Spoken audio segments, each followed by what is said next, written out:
Hello everybody, nice to meet you. Our little word of God, Exodus chapter 22, let's read it together. If a man steals an ox or sheep and slaughters it or sells it, he must pay back 5 head of cattle for the ox and 4 sheep for the sheep. If a thief is caught breaking in and is struck so that he dies, the dependent is not guilty of bloodshed. But if it happens after some nights, he is guilty of bloodshed. A thief must certainly make restitution, but if he has nothing, he must be sold to pay for his theft. If the stolen animal is found alive in his possession, whether ox or donkey or sheep, he must pay back double. If a man grazes his livestock in a field or vineyard, and lets them stray, and they graze in another man's fields, he must make restitution from the best of his own fields or vineyard. If a fire breaks out and spread into some bushes, so that it spawns shocks of rain or standing rain or whole field, the one who started the fire must make restitution. If a man gives his labor silver or goods for safekeeping, and they are stolen from the laborer's house, the thief, if he is caught, must be back double. But if the thief is not found, the owner of the house must appear before the judges to determine whether he has laid his hands on the other man's property.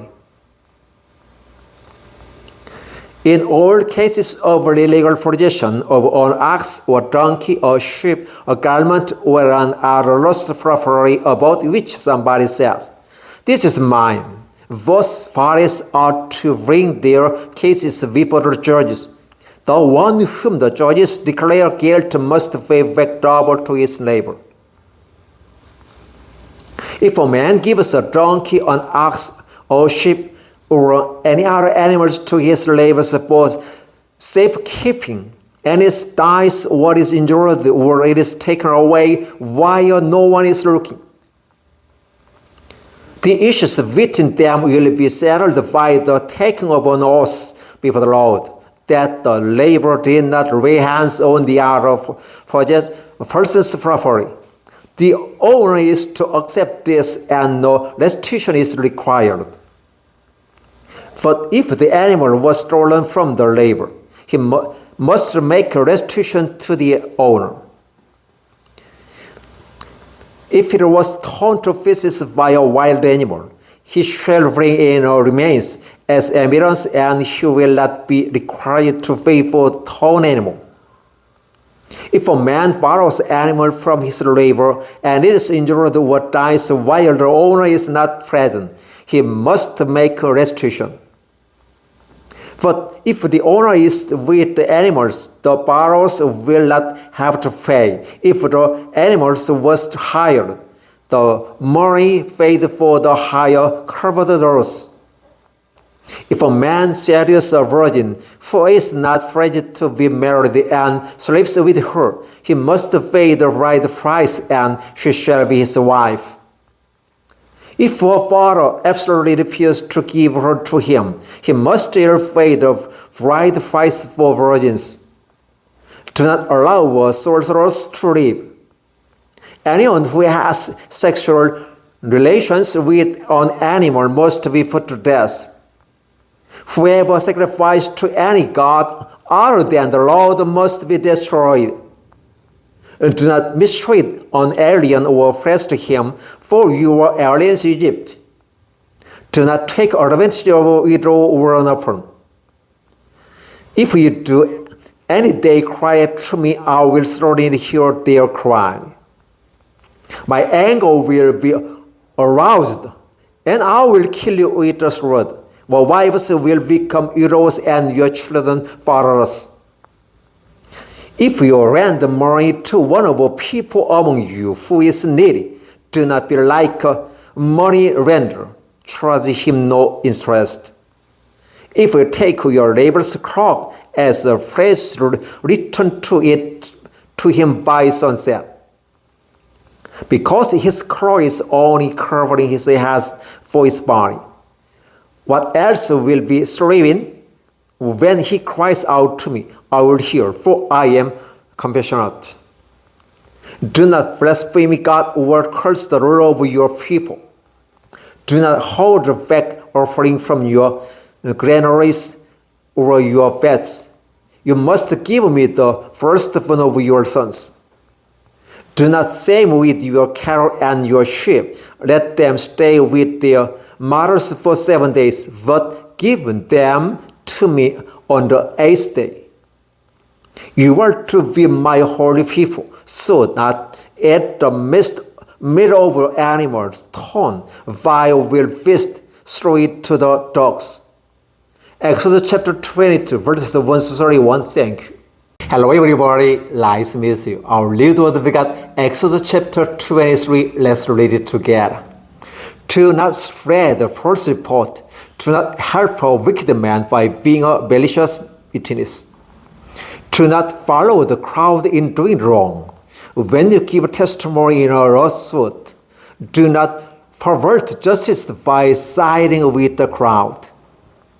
And do not show favoritism to a poor man in his lawsuit. If you come across your enemy's ox and donkey wandering off, be sure to take it back to him. If you see the donkey of someone who hates you fallen down under its load, do not leave it there. Be sure you help him with it. Do not deny justice to your poor people in their lawsuits.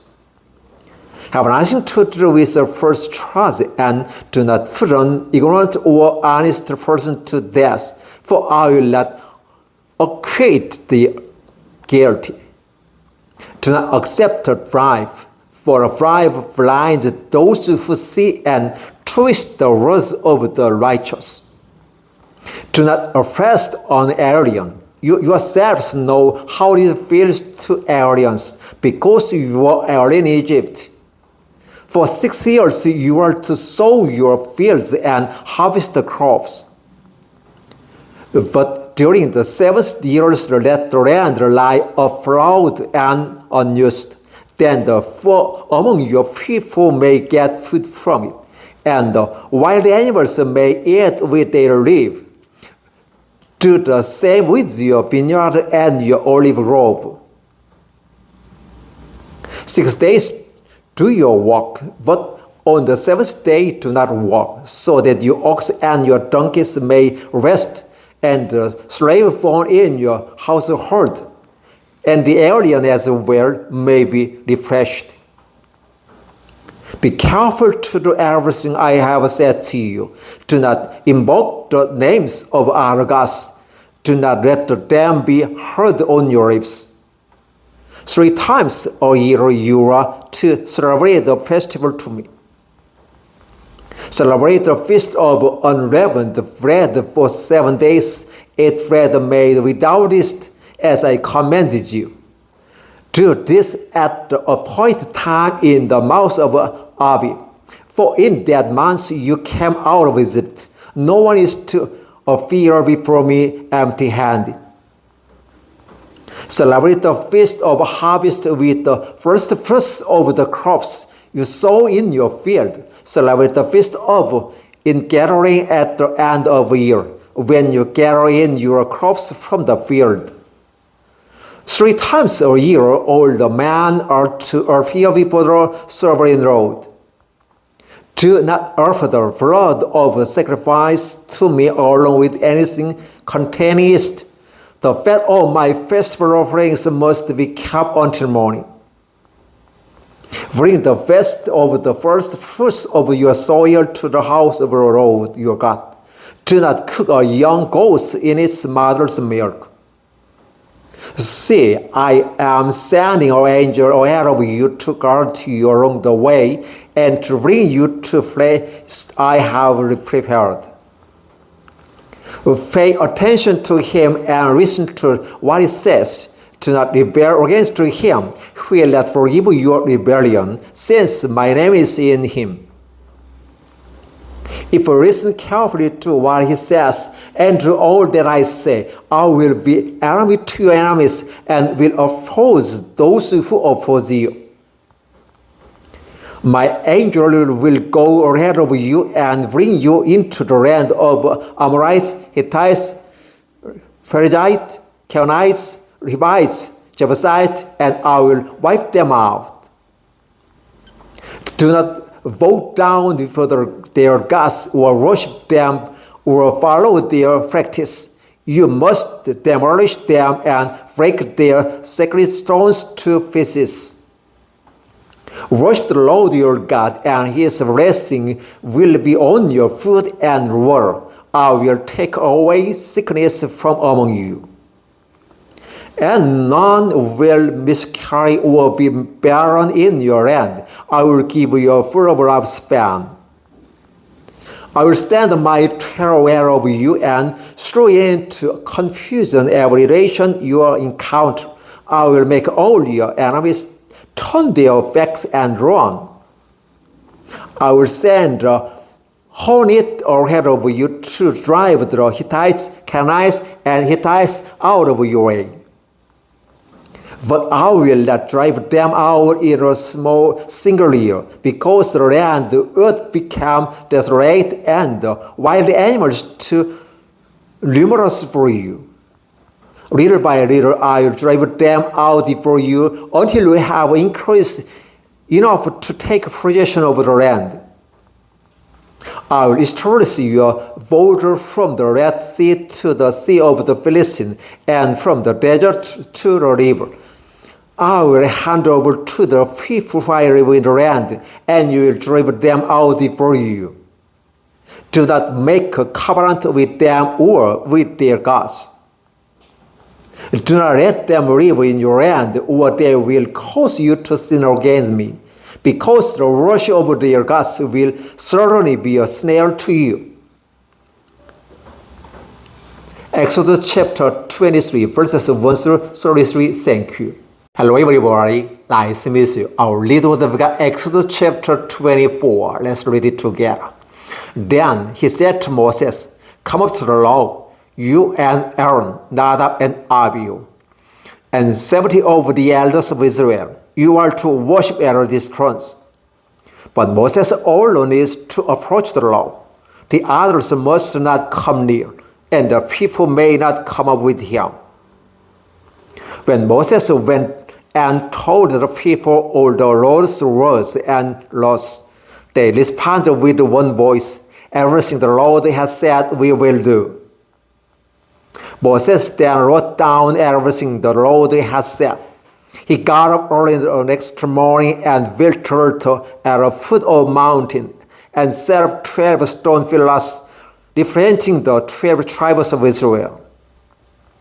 Then he sent young Israel men, and they offered burnt offerings and sacrificed the young bulls as Pharaoh's offering to the Lord. Moses took half of the blood and put it in bowls, and the other half the sprinkle on the altar. Then he took the book of the covenant and read it to the people. They responded, "We will do everything the Lord has said, we will obey." Moses then took the blood, sprinkled it on the people, and said, "This is the blood of the covenant that the Lord had made within accordance with all these words."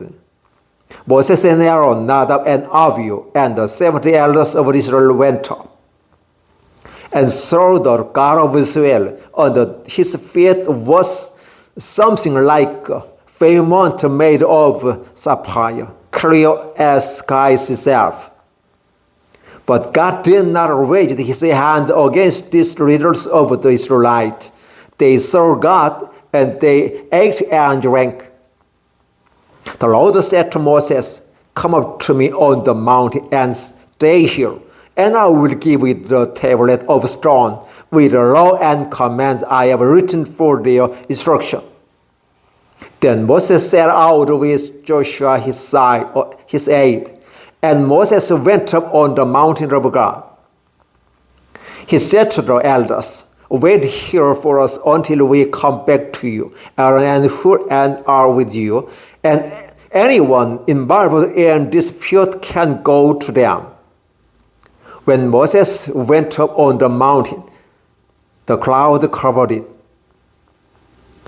and the glory of the Lord settled the mountain Sinai. For 6 days the cloud covered the mountain, and on the 7th day the Lord called Moses from within the cloud. To the Israelites, the glory of the Lord looked like a consuming fire at the top of the mountain. Then Moses entered the cloud as he went on up the mountain, and he stayed on the mountain 40 days and 40 nights. Genesis chapter 24, verses 1 through 18. Thank you.